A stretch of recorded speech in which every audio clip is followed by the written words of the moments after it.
Complications. 1. Hypovolemia leading to shock and collapse. 2. Infection, peritonitis. 3. Injury to the blood vessels and other abdominal organs. 4. Renal failure due to reduced systemic circulation. 5. Hypoproteinemia as a result of repeated tapping. Preparation of articles. A covered sterile tray containing 1. Sponge holding forceps to clean the skin. 2. Syringe 5 milliliters with needles to give local anesthesia. 3. Syringe 20 milliliters with layer lock for aspiration of fluid. 4. Three-way adapter and tubing. 5. Trocar and cannula or aspiration needles.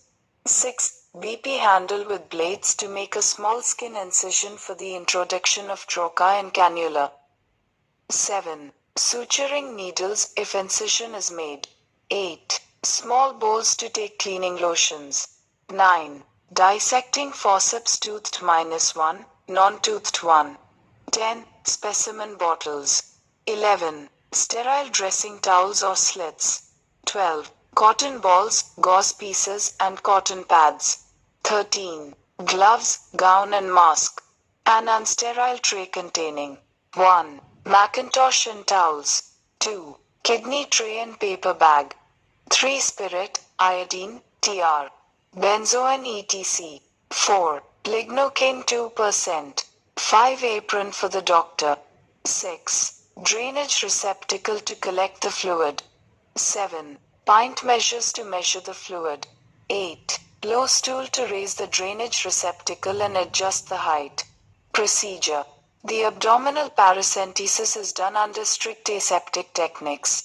If it is done for diagnose type purposes, the fluid withdrawn by a large syringe may be sufficient. If the procedure is done for relieving pressure symptoms, a trocar and cannula are used. After giving a local anesthesia, a small skin incision is made at the site selected and the trocar and cannula are introduced.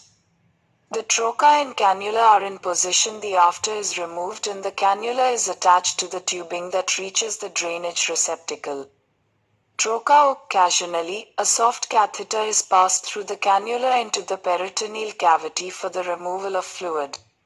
After enough fluid is withdrawn, the cannula is removed and opening is sealed. General instructions. 1. Give adequate explanations to win the confidence and cooperation of the client. Client's cooperation is very necessary for the prevention of injury to the adjacent organs. 2. Strict aseptic technique should be followed to prevent introduction of infection into the peritoneal cavity.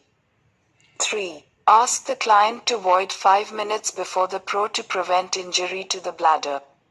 Cath. Authorize the client if any doubt exists. 4. Keep the client warm and comfortable to pre-NT chills. Vent. 5. Be prepared to treat shock. Shock can be prevented by A. Withdrawing the fluid slowly. Apply clamps on the tubing. B. Withdrawing small quantity of fluid at a time. C. Applying pressure on the abdomen with many-tailed bandage and tightening it from above downwards as the fluid is drained. D. Keeping the client warm. A. Observing the vital signs continuously during the procedure. 6. The drainage receptacle should be raised on the stool.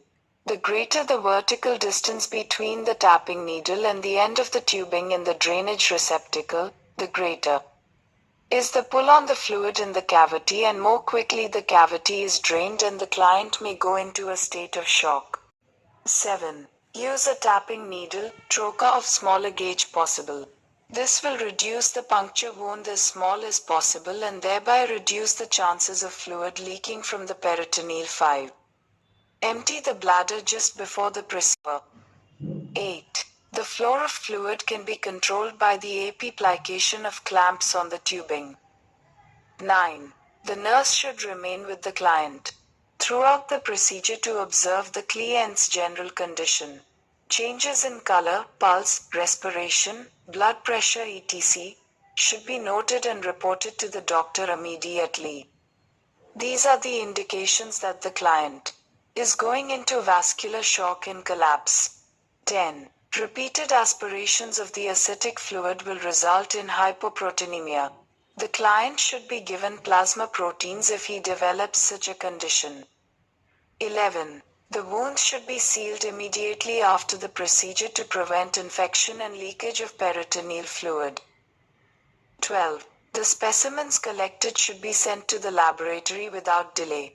The usual tests that are carried out are specific gravity, cell count, bacterial count, protein concentration, culture, acid-fast stain. In most disorders, the fluid is clear and straw-colored. Turbidity suggests infection. Sanguineous fluid USU ally signals neoplasm or tuberculosis. The rare milky, chylous fluid is due to lymphoma. A protein concentration of less than 3 gm, 100 milliliters suggests liver diseases or a systemic disorder. A higher protein content suggests an exudative cause such as tumor or an infection. Preparation of the client. 1. Explain the procedure to the client and his relatives to obtain their understanding, cooperation and acceptance of the treatment. 2. Get a written consent from the client or his relatives. 3. Prepare the skin as for a surgical procedure. 4. Round the blood pressure, pulse, respiration and weight of the client on the nurse's record before sending the client to the operation room. This may be used to compare to prevent injury to the distended bladder. Similar data obtained during or after the PE seizure and to determine the effect of the seizure on the client. When there is doubt, catheterize the bladder. 6. Protect the client from chills by keeping him warm. Cover the client with a blanket. Con the windows and doors to prevent draft. Put off the fan. 7. Change the client's garments with hospital dress. Put on loose gowns. The upper parments may be pinned up to prevent its falling over the abdomen during the procedure. 8. Bring the client to the edge of the bed to prevent overreaching. Place him in a fowler's position supported with a backrest and pillows. 9. Maintain privacy with screens and drapes. Drape the client exposing the abdomen only. 10. Protect the bedding with a Macintosh and towel.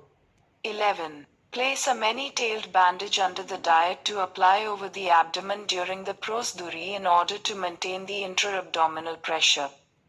This will help to prevent shock and collapse as the fluid is drained from the abdominal cavity. 12. The nurse should remain with the client throughout the procedure, encouraging him to company operate and diverting his attention away from the procedure. She should note the color, pulse, respiration and blood pressure during the procedure to detect the early signs of shock and collapse. Aftercare of the client. 1. As soon as the needle is removed, a sterile dressing and a pressure bandage is applied at the puncture site to prevent leakage of fluid to MAI. 2. The abdominal bandage is tightened to maintain intra-abdominal pressure. 3. Check the client's general condition after the procedure. Any change in the color, pulse, respiration and blood pressure should be reported immediately. The vital signs are: today, checked half hour, then hourly for 4 hours followed by 4 hourly for 24 hours.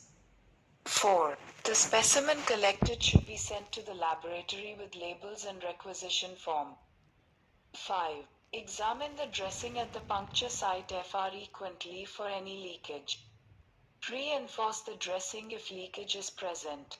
6. Serum proteins are estimated to detect hypoproteinemia. If hypoproteinemia is present, plasma proteins are administered. 7. Record the procedure on the nurse's record with date and time.